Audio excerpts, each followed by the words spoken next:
दोस्तों, स्वागत है आपका सैनिक स्टडी सेंटर में। आज हम लोग अपना क्लास 10th का मैथ का न्यू सिलेबस के अनुसार न्यू चैप्टर मैथ में ट्रायगोनोमेट्री स्टार्ट करेंगे। ठीक है, तो आज ट्रायगोनोमेट्री का हम लोग इंट्रोडक्शन देखेंगे। त्रिकोणमिति क्या है, त्रिकोणमिति कैसे है, ठीक है, वही सब देखेंगे। तो आइए देखते हैं त्रिकोणमिति।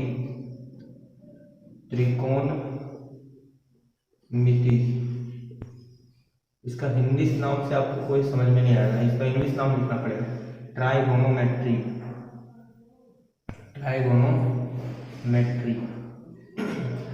देखिए इसमें 3 वर्ड छिपा हुआ है, ट्राई, फिर गोनो, फिर मेट्री। मेट्री वर्ड मेट्रॉन से बना है, मेट्रॉन और गोनो और ट्राई। ट्राई मतलब होता है 3 और गोनो मतलब होता है भुजा और मेट्रॉन मतलब होता है माप। तो 3 भुजाओं की माप को ही ट्राइगोनोमेट्री यानी कि त्रिकोणमिति कहा जाता है। हिंदी से हम लोग देखेंगे तो कौन यहाँ पे आ रहा है, वो नहीं समझना है। ऐसा बहुत सारे टीचर पढ़ा देते हैं कि जो 3 कोनों के माप को त्रिकोणमिति कहते हैं, लेकिन यहाँ जब आप क्लास 10 का बुक पढ़िएगा तो उसमें साफ साफ अक्षर से लिखा हुआ है, ट्राई मतलब 3, गोनो मतलब भुजा, मेट्रॉन मतलब माप। ठीक है, तो ट्राई मतलब 3, गोनो मतलब भुजा और माप। वहाँ पे कौन हिंदी में कौन लिखने का मतलब क्या है, देखिए जब भी 3 भुजाओं का मिलन होगा तो क्या बनेगा, 3 भुजा का मिलन होगा अगर तो त्रिभुज बनेगा। त्रिभुज में ही भुजा के योग से ही ना कोण बनता है। ये देखिए ये 2 भुजा से कोण बना, ये वाला भुजा और ये वाला भुजा से ये कोण बना, ये भुजा और ये भुजा से ये कोण बना। तो इसीलिए हम लोग हिंदी में वैसा नाम लिख दिए, लेकिन कंफ्यूज नहीं करना है। इसका रियल में गोनो मतलब भुजा होता है, ट्राइगोनोमेट्री। ठीक है, तो आइए हम लोग आगे चलते हैं कि त्रिकोणमिति का जरूरत क्यों पड़ा, त्रिकोणमिति का आवश्यकता ही क्यों पड़ा। अब जैसे मान लीजिए कि ये कोई एरोप्लेन उड़ रहा है, ये कोई एरोप्लेन बना दिए उड़ रहा है, ठीक है, और यहाँ पे मेरे चाचा जी हैं, ठीक है, आपके चाचा जी, मेरे चाचा जी जो भी है, ये यहाँ से कुछ दूरी पर है और ये जानना चाह रहे हैं कि ये जो एरोप्लेन है वो हमसे कितना ऊंचाई पर है। ठीक है, मतलब हमसे कितना दूरी पर है या फिर जमीन से कितना ऊंचाई पर है। तो अगर हम लोग को ये पता चल जाए ये जो एरोप्लेन है, एरोप्लेन के ठीक नीचे जमीन के बिंदु, इस बिंदु से एरोप्लेन की दूरी यानी कि एरोप्लेन की ऊंचाई, जमीन से ऊंचाई पता करना है हमको, एरोप्लेन की जमीन से ऊंचाई। अगर हमको इस बिंदु से हमारे चाचा जी का बीच का दूरी पता चल जाए, ये वाला दूरी पता चल जाए, तो इसको हम लोग निकाल सकते हैं। क्योंकि अगर इसको हम मिला देंगे ऐसे तो ये क्या बन जाएगा, त्रिभुज बन जाएगा। और त्रिभुज में ही ट्राइगोनोमेट्री लगा के इसको हम पता कर सकते हैं। तो त्रिकोणमिति का यही उपयोग है। ऐसा मानना है कि पहले तो त्रिकोणमिति को समकोण त्रिभुज में ही यूज करके देखा गया, लेकिन आगे चल के फिर त्रिकोणमिति को सभी त्रिभुजों में यूज किया जाने लगा। ठीक है, तो आइए त्रिकोणमिति का जो मुख्य संबंध है समकोण त्रिभुज से ही है। तो हम लोग पहले समझते हैं समकोण त्रिभुज किसको कहते हैं। तो समकोण त्रिभुज इसके पहले वैसे हम लोग वीडियो में पढ़ भी चुके हैं। समकोण त्रिभुज, समकोण मतलब क्या होता है, 90 डिग्री। तो वह त्रिभुज जिसका कोई एक कोण 90 डिग्री का हो उसे समकोण त्रिभुज कहते हैं। ठीक है, समकोण त्रिभुज कैसा रहता है, ऐसा रह सकता है, इसको 90 डिग्री बोलते हैं। अगर ऐसा कहीं साइन बना हो तो उसका मतलब होता है 90 डिग्री। ठीक है, समकोण त्रिभुज ऐसा भी हो सकता है, समकोण त्रिभुज ऐसा भी हो सकता है, समकोण त्रिभुज कैसा भी हो सकता है। ठीक है, बस आपके सोच पर निर्भर करता है कि समकोण त्रिभुज को हमको कैसा बनाना है। ठीक, तो समकोण त्रिभुज का ये 3 तरह का हम बना के दिखाए। और तरीका से आप बना सकते हैं, उल्टा लेट के बनाइएगा तो ऊपर दिखेगा। ठीक है, समकोण त्रिभुज ऐसा होता है। अब इसमें समकोण त्रिभुज का 3 मुख्य भाग होता है। अभी हम लोग ये दोनों समकोण त्रिभुज में मिटा देते, इसको आगे हम लोग लेके चलते हैं। तो इसको मिटा दिए, इसको भी मिटा देते हैं, इसको हम लोग आगे लेके चलते और इसका नामकरण कर देते हैं, A, B और C नामकरण कर दिए इसका। अब ये समकोण त्रिभुज है तो 3 भुजा होगा, 3 कोण होगा, स्वाभाविक सी बात है। तो ये 90 डिग्री वाला जो कोण है, 90 डिग्री वाला जो कोण है, 90 डिग्री वाला जो कोण है उसको बोलते हैं समकोण। और समकोण के सामने वाला हमेशा याद रखना, समकोण के सामने वाला और ये सबसे लंबी भुजा है, सबसे लंबी भुजा या फिर समकोण के सामने वाला, इसको कहते हैं कर्ण। इंग्लिश में बोलते हैं हाइपोटेनस, कर्ण। ठीक है, एच से दर्शाते हैं इंग्लिश में कर्ण, यानी कि एच से दर्शाते हैं हाइपोटेनस, कर्ण। और उसके बाद अगर मेरे चाचा जी यहाँ खड़ा है और एरोप्लेन यहाँ उड़ रहा है, मतलब मेरा चाचा जी का आंख यहाँ से देख रहा है ना, यहाँ से देख रहा है, मतलब कौन यहाँ पर बनेगा, कौन यहीं पर ना बनेगा। कौन को किससे दर्शाते हैं, थीटा से दर्शाते हैं। तो थीटा अगर यहाँ पर बनेगा, मेरे चाचा जी यहाँ से देख रहे हैं, मतलब ऐसे करके देख रहे हैं, इससे आंख उठा के इस बिंदु से, तो कौन वहीं पर बनेगा, तो इसको थीटा बोलेंगे। तो ये थीटा जो है, थीटा के सामने वाले भुजा को बोलते हैं, क्या बोलते हैं, लंब बोलते हैं। लंब या फिर इसी को ऊंचाई कहा जाता है, लंब या ऊंचाई। तो लंब को परपेंडिकुलर इंग्लिश में बोलते हैं, तो लंब को पी से दर्शाया जाता है। ठीक है, अब उसके बाद बाकी जो एक भुजा बच गया छोटा सा, नन्हा सा मुन्ना सा, उसका नाम क्या है, उसका नाम है आधार। आधार यानी कि इस पर खड़ा है, आधार जो बच गया। अब देखिए, अब हम लोग इसका एनालिसिस दूसरे त्रिभुज में करते हैं, दूसरे तरीके से त्रिभुज बना के। अगर बोल देते हैं कि मेरा चाचा जी छत पर चढ़ गए, ये कोई मीनार है, चाचा जी छत पर चढ़ गए, चाचा जी यहाँ पे छत में आराम से चाय पी रहे घूमते घूमते, चाचा जी यहाँ चढ़ गए। तो यहाँ से अब चाचा जी नीचे की ओर देख रहे हैं, किसी को देखें, अपना भतीजा को देखें यहाँ पर, तो देखें कि मेरा भतीजा क्या कर रहा है। तो जब उसको देख रहे हैं तो यहाँ पर ये कोण बन रहा है ना, यहाँ पर ये कोण बन रहा है, और यहाँ 90 डिग्री का कोण है। ये भूमि का तल है, क्षैतिज तल, और ये मीनार है, मीनार मतलब यहाँ पे 90 डिग्री का कोण बनेगा, 90 डिग्री के सामने वाला। अब इस त्रिभुज में तो ये थीटा यहाँ पर हो जाएगा। जब मेरा चाचा जी ऊपर से नीचे ऐसे देख रहे हैं, थीटा यहाँ हो गया, तो 90 के सामने वाला पहले क्या हो जाएगा, कर्ण हो जाएगा, समकोण के सामने वाला। उसके बाद थीटा जो है, थीटा के सामने वाला क्या हो जाएगा, थीटा के सामने वाला लंब हो जाएगा। और जो बच गया आधार, ये हो जाएगा आधार।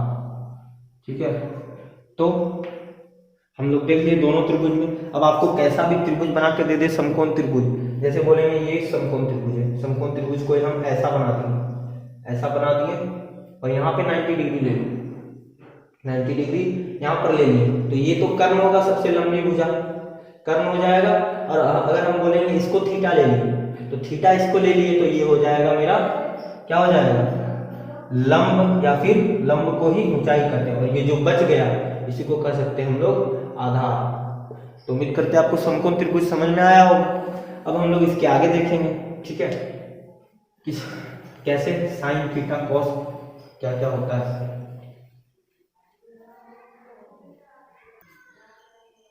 तो आइए अब हम लोग देखते हैं, जैसे कि आप लोग देख रहे होंगे बोर्ड में बना हुआ है एक तो समकोण त्रिभुज बना हुआ है। इस समकोण त्रिभुज का नाम हम लोग क्या दे सकते हैं, ABC। तो ये समकोण त्रिभुज ABC जो है, इसमें अब हम लोग को त्रिकोणमितीय अनुपात निकालना। त्रिकोणमितीय अनुपात वैज्ञानिकों ने दिया है, 6 त्रिकोणमितीय अनुपात होता है, साइन, कॉस, टेन, कॉट, सेक, कोसेक, ये 6 त्रिकोणमितीय अनुपात होता है। अब इसको हम लोग इसका संबंध जोड़ेंगे इसके साथ, समकोण त्रिभुज के साथ। तो पहले हम लोग देखेंगे साइन ए निकालेंगे। साइन का फुल फॉर्म होता है SIN, साइन, इसको हिंदी में बोलते हैं जया। ठीक है, साइन ए निकालेंगे, तो साइन ए यानी कि यहाँ पे ये एंगल ए का नाम है, ये वाला कोण ए। ठीक है, ए कहने का मतलब ये ए बिंदु ए नहीं, ये कोण ए। तो साइन ए निकालेंगे अगर, तो साइन ए को क्या कहते हैं, साइन ए का सम्मुख भुजा कोण हो जाएगा। सम्मुख मतलब होता है सामने वाली भुजा, तो साइन ए बोले, कोण ए का सम्मुख भुजा ये वाला हो गया। और एक तरह संलग्न भुजा, संलग्न भुजा मतलब होता है उससे लगा हुआ भुजा, संलग्न भुजा हो गया ये वाला। ठीक है, ये तो अपना कर्ण है, सबसे लंबी भुजा कर्ण है। तो दो ठो जो भुजा बचा, उसमें से एक ठो को नाम दे दिए सम्मुख भुजा, और ये हो गया संलग्न भुजा। किसके लिए, कोण ए के लिए। अगर हम लोग बोलते हैं कोण सी के लिए सम्मुख भुजा कौन हो जाएगा, तो ये वाला, और उसका संलग्न भुजा ये वाला। ठीक है, तो साइन ए, किसी भी समकोण त्रिभुज में साइन ए क्या हो जाएगा, तो ए का सम्मुख भुजा, ए का सम्मुख भुजा, ए का सम्मुख भुजा, और बटा में कर्ण। ए का सम्मुख भुजा कौन होगा, ए का सम्मुख भुजा है BC या फिर CB, जो भी बोलो, और कर्ण क्या है AC। ठीक है, तो हम लोग जब इसको जान रहे हैं कोण ए, अगर इसको थीटा लिया तो इसको हम लोग क्या बोलेंगे, लंब बोलेंगे, और इसको ये कर्ण बोलेंगे, और ये वाला आधार बोलेंगे। तो BC हम लोग एक तरह से इसको आधार भी बोल सकते हैं। एक कर्ण बोल सकते हैं, कर्ण नहीं, बीसी को हम लोग लंब बोल सकते हैं। तो लंब और एसी क्या है, एसी तो यहाँ पहले से कर्ण था, कर्ण। तो यहीं से फॉर्मूला डिराइव होता है, क्या डिराइव होता है, साइन ए। साइन ए बराबर क्या होता है, लंब बटा कर्ण। साइन ए बराबर लंब बटा कर्ण, ये मेरा पहला फॉर्मूला है। अब हम लोग देखेंगे कॉस, ठीक है, कॉस, कॉस का फुल फॉर्म होता है cosine, cos A. Cos A कैसे निकालेंगे, अब कॉस ए निकालने का फॉर्मूला जो होता है, ये देखिए एंगल ए हम लोग ले रहे हैं ना, तो एंगल ए की संलग्न भुजा, तो कोण ए की संलग्न भुजा, कोण ए की संलग्न भुजा, संलग्न भुजा कौन तो हो जाएगा, संलग्न भुजा कोण ए ये वाला लिए, तो संलग्न भुजा ये वाला हो जाएगा, और बटा में कर्ण, कोण ए की संलग्न भुजा बटा में कर्ण। और कोण ए की अगर हम इसको कोण थीटा लिए हैं, यानी कि कोण लिए हैं इसको, तो ये तो हो जाएगा लंब और ये वाला हो जाएगा आधार। तो कोण ए की संलग्न भुजा मेरा आधार ही है, आधार, और नीचे कर्ण तो है ही, कर्ण। तो यहीं से फॉर्मूला डिराइव होता है, क्या डिराइव होता है कि कॉस ए, कॉस ए यानी कि कॉस थीटा बराबर क्या होता है, आधार बटा कर्ण। ये तो एंगल है, एंगल की जगह में कुछ भी हो सकता है, हम लोग सी भी लेते तो वही आधार ही आता, अगर सी लेते तो आधार ये वाला हो जाता, ठीक है। तो कॉस ए की संलग्न भुजा और बटा में कर्ण, तो कॉस ए बराबर हो जाएगा आधार बटा कर्ण। ये हम लोग दो फॉर्मूला डिराइव कर दिए। ट्राइगोनोमेट्री का मेन यही दो चीज है, इसी दोनों से और चार जो है वो डिराइव हुआ है। तो अगर हमको यहाँ से टेन बनाना है कि टेन ए बराबर क्या हो जाएगा, तो कोण ए लिए हैं, टेन ए का जो फॉर्मूला होता है ना वो होता है साइन ए और बटा में कॉस ए। तो साइन ए बटा कॉस करेंगे, लंब बटा कर्ण, और बटा करेंगे आधार बटा कर्ण, तो कर्ण कर्ण कट जाएगा, क्या बचेगा, लंब बटा आधार, लंब बटा आधार। ये हो गया मेरा किसका, टेन ए का, लंब बटा आधार। अब हम लोग किसका निकालेंगे, साइन का उल्टा जो होता है, साइन का उल्टा, साइन का उल्टा होता है कोसेक, कोसेक होता है, ठीक है, साइन का उल्टा कोसेक होता है। तो कोसेक ए बराबर क्या हो जाएगा, हो जाएगा कर्ण बटा लंब, या हम लोग लिख देते हैं कोसेक ए बराबर कर्ण बटा लंब,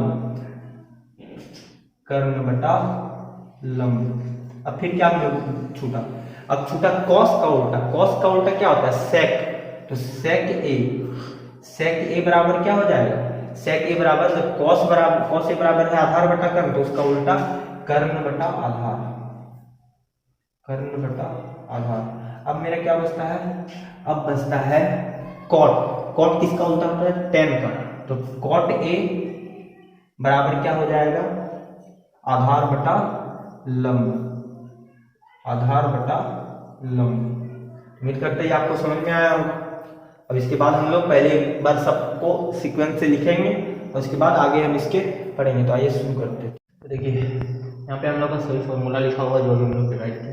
साइन थीटा बराबर क्या होता है, लंब बटा कर्ण, कॉस थीटा बराबर आधार बटा कर्ण, टेन थीटा बराबर लंब बटा आधार, कॉसेक थीटा बराबर कर्ण बटा लंब, सेक थीटा बराबर कर्ण बटा आधार, कॉट थीटा बराबर आधार बटा लंब, साइन थीटा बराबर होता है 1 बटा कोसेक थीटा, जो यहाँ से फॉर्मूला भी डिराइव किए थे, कॉस थीटा बराबर 1 बटा सेक थीटा, टेन थीटा बराबर 1 बटा कॉट थीटा, ठीक है। अब इसको हम लोग याद रखने का ट्रिक थोड़ा सा देख लेते हैं, ठीक है।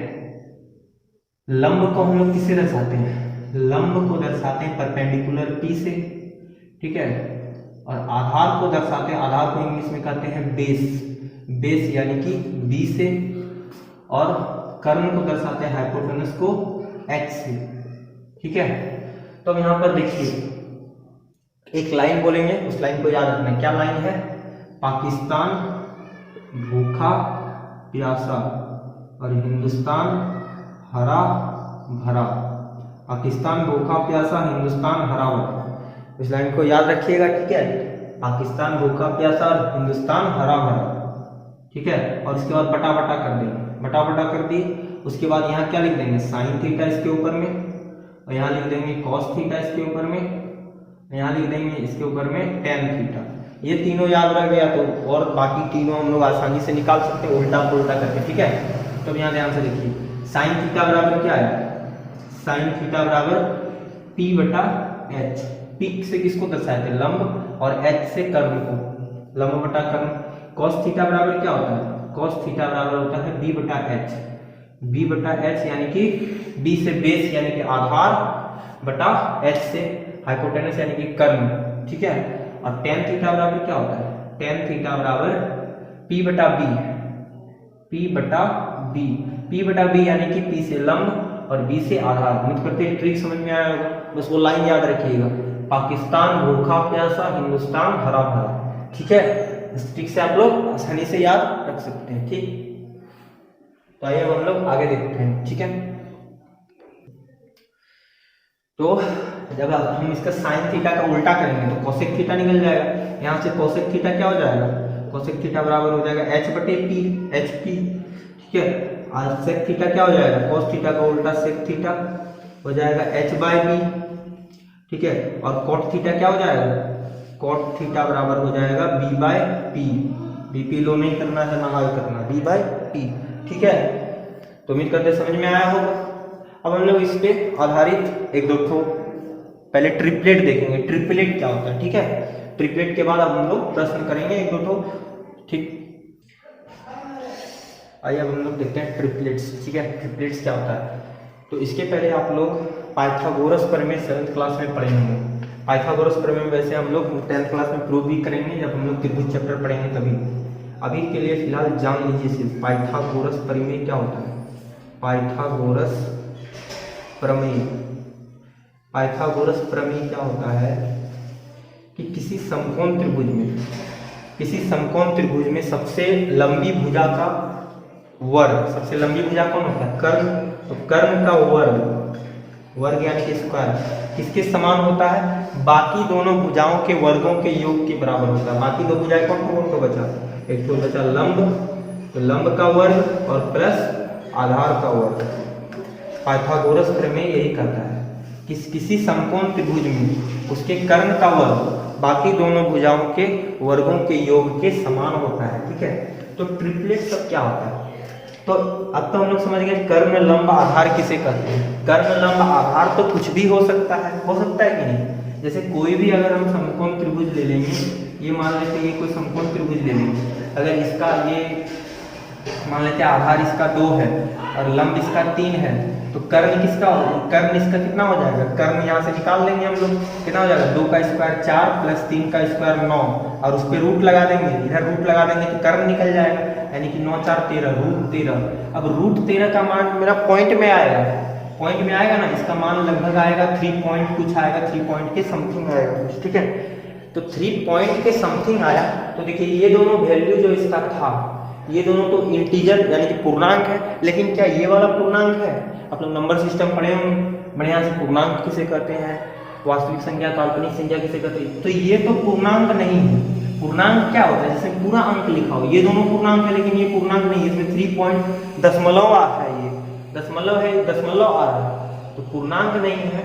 तो फिर हम लोग ट्रिपलेट कहते किसको है, तो ट्रिपलेट इसी को कहते हैं यदि, ठीक है। यहाँ ट्रिपलेट का परिभाषा लिखते हैं, यदि किसी समकोण त्रिभुज के, यदि किसी समकोण त्रिभुज के तीनों भुजाएं या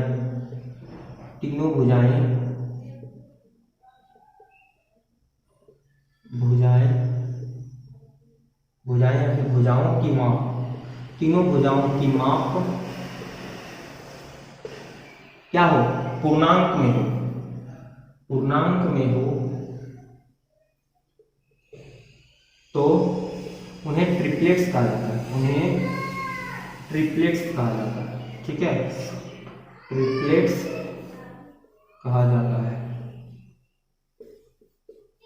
जनरली ट्रिपलेट्स आप लोग 10th क्लास में कोई यूज नहीं है, अगर ऑब्जेक्टिव एग्जाम होगा तब तो ट्रिपलेट्स का यूज होगा, नहीं तो सब्जेक्टिव अगर होगा तो 10th क्लास में कोई यूज नहीं है, ठीक है। ट्रिपलेट्स कहाँ पे उपयोगी है, ट्रिपलेट्स आपको कॉम्पिटिटिव एग्जाम्स के लिए उपयोगी है, ठीक है। तो हम पढ़ा रहे हैं सिर्फ क्योंकि आप लोग का भी ऑब्जेक्टिव भी शुरू हो गया है, ऑब्जेक्टिव भी पूछता है, तो इसीलिए ट्रिपलेट्स पढ़ा रहे हैं, कोई फर्क नहीं पड़ता, 5 मिनट लगेगा, ठीक है। तो ट्रिपलेट्स कहा जाता है, किसे ट्रिपलेट्स कहते हैं, यदि किसी समकोण त्रिभुज के तीनों भुजाओं की माप पूर्णांक में हो तो उन्हें ट्रिपलेट्स कहा जाता है। तो तीनों भुजाओं का माप पूर्णांक में हो, जैसे कि हम ले लेंगे, अगर इस समकोण त्रिभुज है, इस समकोण त्रिभुज में ये अगर 4 ले लेंगे और ये 3 ले लेंगे तो ये देखिए कर्ण निकाल के देखिए कितना हो जाएगा, इसका वर्ग और इसका वर्ग अंडर रूट में 16 + 9 कर्ण होगा ना, इस फॉर्मूला में रख के कर्ण निकालिए तो √25 आएगा। √25 का मतलब होता है 5, यानी कि ये 5 आया। तो ये आ गया मेरा पहला ट्रिपलेट। पहला ट्रिपलेट क्या है, 3 4 5, पहला ट्रिपलेट ये है। दूसरा ट्रिपलेट क्या हो सकता है, 5 12 13 7 24 25, ये तीसरा ट्रिपलेट्स हो गया। ठीक है, 3 4 5 5 12 13,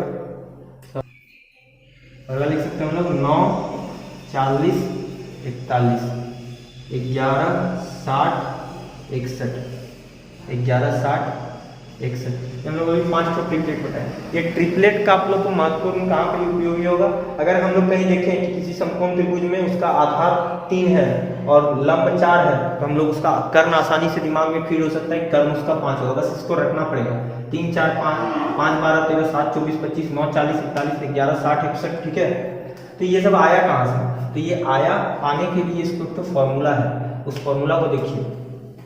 अगर हम लोग बोलेंगे कि किसी समकोण त्रिभुज का सबसे छोटी भुजा ए है, सबसे छोटी भुजा क्या है, ए है, और ए जो है एक प्राइम नंबर है। प्राइम नंबर मतलब अभाज्य संख्या, प्राइम नंबर यानी कि अभाज्य संख्या प्राइम नंबर है। तो इसका बाकी दोनों भुजा क्या हो जाएगा, सबसे छोटी भुजा है ये वाला, तो बाकी दोनों भुजा हो जाएगा a² - 1/2, और ये सबसे बड़ी भुजा का क्या हो जाएगा, a² + 1/2। ये हो गया सबसे छोटी भुजा, ये हो गया सबसे बड़ी भुजा, और ये हो गया बीच वाला भुजा, ठीक है। या फिर इसको हम लोग कर्ण भी कह सकते हैं, ठीक। ये होगा किसी समकोण त्रिभुज के लिए।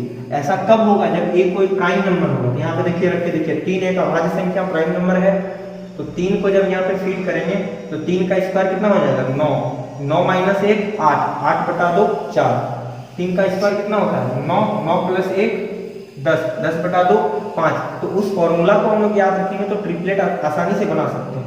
ट्रिपलेट का उपयोग कहाँ पर है, अगर आपको कहीं भी सवाल में आएगा कि साइन 30 डिग्री का मान बताओ, साइन 30 डिग्री का मान अगर 3/4 है तो कॉस 30 डिग्री का मान बताओ, साइन 30 डिग्री का मान, तो उस समय हम लोग को आसान होगा, ठीक है। तो आइए हम लोग क्वेश्चन करते हैं। ट्रिपलेट समझ गए, उम्मीद करते हैं आसानी से इसको बढ़िया से कॉपी में नोट कर लीजिएगा दोनों फॉर्मूला। क्वेश्चन देखते हैं, तो पहले करेंगे तो क्वेश्चन कि किसी समकोण त्रिभुज ABC में जिसका कोण भी समकोण है, साइन A = 3/5 दिया गया है, तो cos A sin B तथा tan A का मान ज्ञात करें। तो हम लोग को पहले क्वेश्चन में जैसा जैसा कह रहा है वैसा वैसा करेंगे, ठीक है। क्वेश्चन में कैसा कैसा कह रहा है, क्वेश्चन में कह रहा है कि किसी समकोण त्रिभुज ABC में, तो कोई भी समकोण त्रिभुज ABC हम लोग बनाते हैं। ये कोई समकोण त्रिभुज ABC है, ये कोई समकोण त्रिभुज ABC बना दिए, इसका नाम दे देते हैं ए। हमको कोण B समकोण रखना है, तो कोण B समकोण रखना है, यहाँ पे कोण B लिख दिया और यहाँ कोण C। A और B, यहाँ A और C का स्थान बदल सकता, कोई दिक्कत नहीं, ठीक है। यहाँ पे समकोण है, तो समकोण के सामने वाला यानी कि ये हो जाएगा कर्ण, इसका कर्ण होगा ना, कर्ण होगा।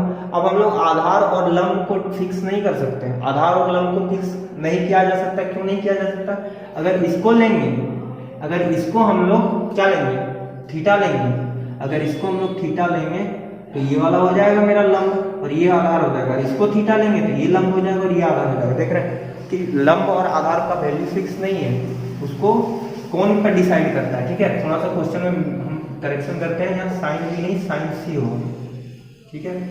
अब देखिए, अब निकालते हैं हम लोग पहले cos साइन A का वैल्यू दिया हुआ है, हम लोग को जो दिया गया है वो लिखेंगे। क्या दिया है, दिया है, दिया और बाती है, क्या है, साइन A = 3/5, साइन A = 3/5 दिया हुआ है। और हम लोग वैल्यू से जानते हैं, वैल्यू बोलते हैं फॉर्मूला से जानते हैं क्या होता है, साइन थीटा यानी कि साइन थीटा की जगह में कोई भी एंगल, एंगल का मान दिया हुआ है A, तो साइन थीटा का वैल्यू क्या होता है, लंब बटा कर्ण। तो हम लोग इसको बोल सकते हैं लंब बटा कर्ण यानी कि P/H बोल सकते हैं ना।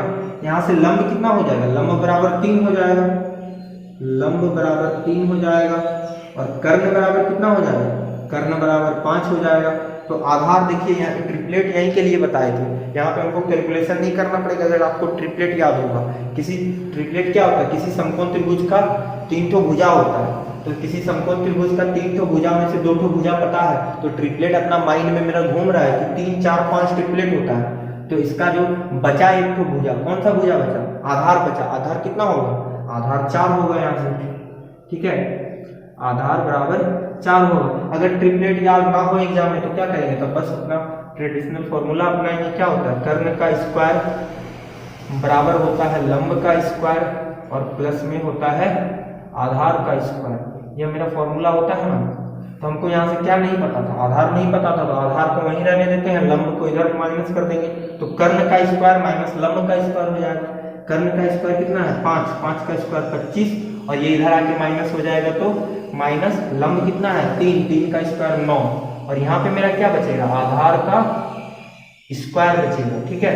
तो 25 में से 9 पहले घटाते हैं तो 16 हो जाएगा, और इधर स्क्वायर है बराबर के इधर आएगा तो रूट लग जाएगा, और यहाँ बच जाएगा सिर्फ आधार। आधार बराबर कितना निकला? आधार बराबर 4 निकला। इतना लंबा कैलकुलेशन से बच सकते हैं हम लोग, अगर हम लोग को ट्रिपलेट याद रहेगा, नहीं तो वो कैलकुलेशन रखा हुआ है ही हम लोग का, ठीक है। तो कैलकुलेशन को साइड करते हैं। अब हम लोग को जो बोला है वो निकालते हैं। क्या पहला बात क्या बोला है? cos a निकालते हैं हम लोग पहले। तो cos a पहले सबका वैल्यू लिख लेते हैं, ठीक है। sin a जब बोला था, sin a यानी कि थीटा अगर हम इसको लिए हैं तो लंब मेरा कौन हो जाएगा? ये वाला का लंबाई कितना दिया हुआ है बताइए? ये वाला का लंबाई दिया हुआ है 3, यानी कि BC का लंबाई 3 है। अब कर्ण, कर्ण कौन हो जाएगा? कर्ण का तो मान नहीं बोलेगा, कर्ण ये वाला है, कर्ण का लंबाई कितना है? 5, और यहाँ से हम लोग आधार निकाले। आधार यानी कि AB, किसके लिए आधार था? ये साइन A के लिए आधार था, एंगल A के लिए आधार ये वाला है, इसका मान आया 4। अब तीनों चीज हमको पता चल गया तो हम लोग कुछ भी निकाल सकते हैं। cos A निकालते हैं। cos A बराबर क्या होता है? cos A यानी कि cos थीटा बराबर क्या होगा? यहाँ से देखिए आधार बटा कर्ण, तो जब cos इसको लेंगे, एंगल इसको लेंगे, तो आधार कौन हो जाएगा? आधार ये वाला होगा, तो 4, और कर्ण कौन हो जाएगा? कर्ण तो 5 दिया हुआ है। अब उसके बाद साइन C, साइन C ये पहला आंसर हो गया मेरा। उसके बाद साइन C हम लोग कैसे निकालेंगे? साइन C देखिए एंगल यहाँ पे C दिया हुआ है, तो जब एंगल C लेंगे तो ये वाला लंब हो जाएगा और ये वाला आधार हो जाएगा, ये लंब हो जाएगा, ये आधार हो जाएगा। साइन C निकालना है तो साइन C में लंब बटा कर्ण होता है, तो लंब इसके लिए 4 लेना पड़ेगा, तो 4 बटा, और कर्ण का लंबाई मेरा 5 है, कर्ण का लंबाई तो नहीं बदलता है। अब उसके बाद अगला है tan A। tan A बराबर क्या होता है? लंब बटा आधार। तो इसको हम लोग लिए हैं, क्या लिए हैं? एंगल, देखिए tan A, एंगल A बोला है, तो लंब उसके लिए क्या हो जाएगा? लंब ये वाला हो जाएगा 3, और आधार ये वाला हो जाएगा 4, 3 बटा 4। तो उम्मीद करते हैं आपको समझ में आया हो ये सवाल। अब हम लोग इसके नेक्स्ट वीडियो में चैप्टर से स्टार्ट करेंगे, ठीक है। एक्सरसाइज 8.1 से स्टार्ट करेंगे, और हम लोगों के चैनल में 500 प्लस सब्सक्राइबर हो गया, इसके लिए आप लोग को बहुत बहुत धन्यवाद। और ऐसे ही सपोर्ट करते रहिए ताकि हम लोग का चैनल और ग्रो करे, और अपने दोस्तों को भी जोड़िए, ठीक है, ताकि हम लोगों को भी मोटिवेशन मिले ऐसे ऐसे वीडियोस बनाने के लिए। तब तक के लिए वीडियो को लाइक करें, चैनल को सब्सक्राइब करें। मिलते हैं अगले वीडियो में। जय हिंद।